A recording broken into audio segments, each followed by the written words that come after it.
Hi friends, welcome to our channel Ammi Chutney. இன்னைக்கு Tuesday Twinsல நம்ம பச்சை சுண்டைக்காயை யூஸ் பண்ணி ரெண்டு டிஃபரண்டான டிஷஸ் பார்க்க போறோம்.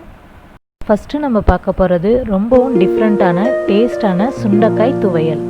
இந்த சுண்டைக்காய் துவையல் ரைஸ்க்கும் நல்லா இருக்கும், இட்லிக்கும் நல்லா இருக்கும். இந்த சுவையான சுண்டைக்காய் துவையலை எப்படி செய்யறதுன்னு தொடர்ந்து பார்க்கிறதுக்கு நம்மளோட அம்மி சட்னி சேனலை சப்ஸ்கிரைப் பண்ணிடுங்க. இப்போ பச்சை சுண்டைக்காய் யூஸ் பண்ணி துவையல் எப்படி செய்யறதுன்னு பார்க்கலாம். இதுக்கு கொஞ்சம் பச்சை சுண்டைக்காயை வாஷ் பண்ணிவிட்டு காம்பெலாம் இல்லாமல் எடுத்து வச்சுருக்கோம். குக்கரில் 2 ஸ்பூன் அளவுக்கு தாராளமாக எண்ணெய் சேர்த்துட்டு நம்ம வாஷ் பண்ணி எடுத்து வச்சுருக்கிற பச்சை சுண்டைக்காயை இதில் சேர்த்துடலாம். நான் இன்றைக்கி கொஞ்சமாக தான் துவையல் செய்ய போகிறேன், அதனால் 1/2 கப் அளவுக்கு தான் சேர்த்துருக்கேன். நீங்கள் நிறைய துவையல் செய்ய போகிறீங்கன்னா அதுக்கேற்ற அளவுக்கு சேர்த்துக்கோங்க. பச்சை சுண்டைக்காயை முழுசாக எண்ணெயில் போட்டிருக்கோம், அதனால் அது சூடான உடனே வெடிக்க ஆரம்பிக்கும். அதனால் குக்கர் மூடி போட்டு விசில் போடாமல் அப்பப்போ இது மாதிரி குலுக்கி விட்டுட்டே இருக்கலாம். இது மாதிரி ஒரு 2 நிமிஷம் குலுக்கி விட்டு அதுக்கப்புறம் ஓப்பன் பண்ணி பார்த்தோன்னா சுண்டைக்காய் நல்லா வதங்கி கலர் சேஞ்ச் ஆகியிருக்கும். சுண்டைக்காயை கட் பண்ணியும் வதக்கலாம், ஆனால் அதுக்கு கொஞ்சம் டைம் ஆகும். இது மாதிரி செய்யும் போது ஈஸியாக இருக்கும், துவையலும் டேஸ்ட்டாக இருக்கும்.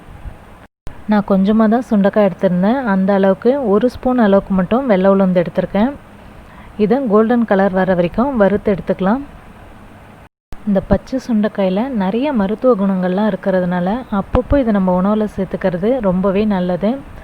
இந்த பச்சை சுண்டைக்காயை யூஸ் பண்ணி நீங்கள் வேறு என்னென்ன டிஷ்லாம் சமைச்சிருக்கீங்கன்னு மறக்காமல் கமெண்ட் பண்ணுங்கள்.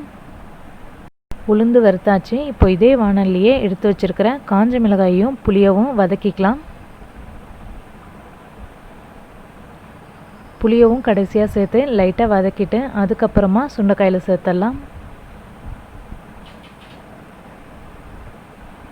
இது கொஞ்சம் நேரம் ஆறுனதுக்கப்புறமா மிக்ஸி ஜாரில் சேர்த்து தேவையான அளவுக்கு தண்ணி சேர்த்து கெட்டியாக அரைச்சி எடுத்துக்கோங்க. துவையலுக்கு ரொம்பவும் தண்ணி சேர்க்க வேணாம், நான் அம்மியில் வச்சு திக்காக அரைச்சி எடுத்துக்க போகிறேன். துவையலை இந்த அளவுக்கு கெட்டியாக அரைச்சி எடுத்துக்கலாம். வாணலில் 2 ஸ்பூன் அளவுக்கு தாராளமாக எண்ணெய் சேர்த்து கடுகு உளுத்தம் பருப்பு சேர்த்து தாளிப்பு போட்டுடலாம். கடுகு உளுத்தம் பருப்பு பொரிஞ்சதும் வாசனைக்காக ஒரு கொத்து கறிவேப்பிலை சேர்த்துக்கலாம்.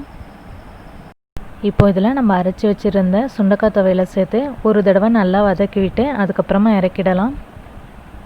இந்த துவையலை நம்ம 2-3 நாள் வரைக்கும் ஃப்ரிட்ஜில் ஸ்டோர் பண்ணி வச்சு யூஸ் பண்ணலாம், நல்லாயிருக்கும். துவையலை ரொம்ப நேரம் வதக்க தேவையில்ல, சும்மா கொஞ்சம் நேரம் வதக்கி விட்டு அதுக்கப்புறமா இறக்கிடலாம். இப்போ நமக்கு சூப்பரான சுண்டைக்காய் துவையல் ரெடி ஆகிடுச்சு. ரெண்டாவதாக நம்ம பார்க்க போகிற ரெசிபி பச்சை சுண்டைக்காய் காரக்குழம்பு. காரக்குழம்புக்கு தேவையான அளவுக்கு புளியை ஊற வச்சு கரைச்சி எடுத்து வச்சுக்கலாம். சின்ன வெங்காயத்தையும் தக்காளியும் கட் பண்ணி எடுத்து வச்சுக்கலாம். இப்போது குழம்புக்கு தேவையான அளவுக்கு பச்சை சுண்டைக்காயை அம்மியில் வச்சு தட்டி எடுத்துக்கலாம். சுண்டைக்காயை முன்னாடியே தட்டி வச்சோம் அப்படின்னா கருப்பாகிடும், அதனால் குழம்புல சேர்க்கறதுக்கு கொஞ்சம் நேரத்துக்கு முன்னாடி நம்ம தட்டி எடுத்து வச்சுக்கலாம். 3/4 கப் அளவுக்கு சுண்டைக்காயை தட்டி வச்சுருக்கோம். சுண்டைக்காய் காரக்குழம்புக்கு நல்லெண்ணெய் இல்லைன்னா கடலெண்ணெய் சேர்த்து கடுகு உளுத்தம் பருப்பு சேர்த்து தாளிப்பு போட்டுடலாம்.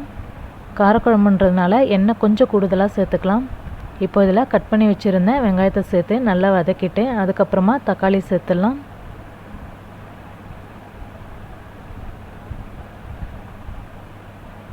இப்போ இதில் கறிவேப்பிலையை சேர்த்துட்டு அதுக்கப்புறமா நம்ம தட்டி வச்சுருக்கிற சுண்டைக்காயெல்லாம் சேர்த்துடலாம். சுண்டைக்காயை கொஞ்சம் நேரம் எண்ணெயில் நல்லா வதக்கிக்கலாம். இது ஒரு 2 நிமிஷம் எண்ணெயில் வதங்கினதுக்கப்புறமா கரைச்சி வச்சுருக்கிற புளி தண்ணியை சேர்த்துடலாம். காரக்குழம்புக்கெலாம் புளி தண்ணி திக்காக இல்லாமல் இது மாதிரி தண்ணியாக கரைச்சி அதுக்கப்புறம் அதை நம்ம கொதிக்க வச்சோம் அப்படின்னா குழம்பு நல்லாயிருக்கும். இப்போ குழம்புக்கு தேவையான அளவுக்கு குழம்பு மிளகாய் தூளோ இல்லைனா சாம்பார் தூளோ சேர்த்துக்கலாம். 2 ஸ்பூன் அளவுக்கு சாம்பார் மிளகாய் தூள் சேர்த்துருக்கோம். குழம்புக்கு தேவையான அளவுக்கு உப்பு சேர்த்துக்கலாம். குழம்பு கொஞ்சம் நேரம் இது மாதிரி கொதிக்க விட்டு அதுக்கப்புறம் ஒரு மூடி போட்டு குழம்பு நல்லா சுண்டுற வரைக்கும் வச்சிடலாம். இப்போ இதில் போட்டிருக்கிற சுண்டைக்காயெல்லாம் வெந்துடுச்சான்னு பார்க்கலாம். சுண்டைக்காயெல்லாம் நல்லாவே வெந்திருக்கு. சுண்டைக்காய் காரக்குழம்பு ரொம்ப தண்ணியாக இல்லாமல் இந்த அளவுக்கு திக்காக இருந்ததுன்னா நல்லாயிருக்கும்.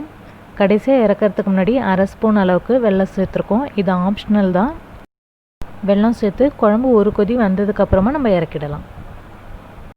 இன்றைக்கி டியூஸ்டே ட்வின்ஸில் நம்ம பார்த்த இந்த சுண்டைக்காய் காரக்குழம்பும் சுண்டைக்காய் துவையலும் உங்கள் எல்லாருக்கும் பிடிச்சிருக்கோன்னு நம்புகிறேன்.